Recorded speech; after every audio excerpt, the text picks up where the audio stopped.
किसान ने अपनी बीवी की बात मान ली, उसने उस मुर्गी का पेट काट डाला, काट दिया और फिर इसमें अंडे टूटने लगे। वहां पर कोई अंडा ही नहीं था और वो मुर्गी क्या हुई, तड़प तड़प कर मर गई। तो डेली एक अंडा मिलता था, लेकिन जब उनका पेट नहीं भरा, लालच का अंत नहीं हुआ, इस चक्कर में ज्यादा पाने के चक्कर में उन्होंने मुर्गी को काट दिया, वो मर गई।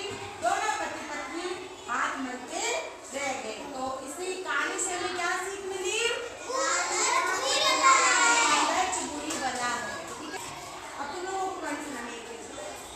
हाँ, अब मैंने आपको स्टोरी सुना दी, अब आप मुझे स्टोरी कौन सी सुनाओगे? कौन सुनाएगा?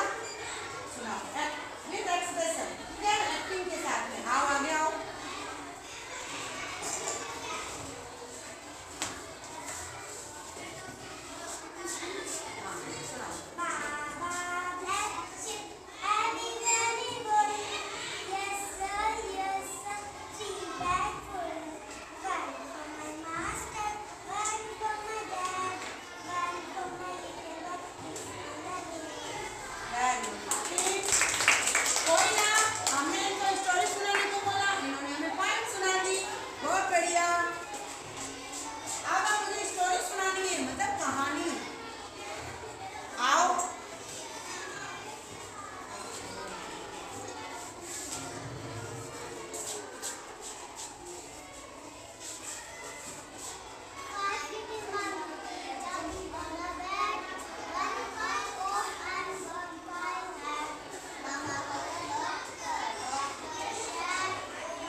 चलो आओ।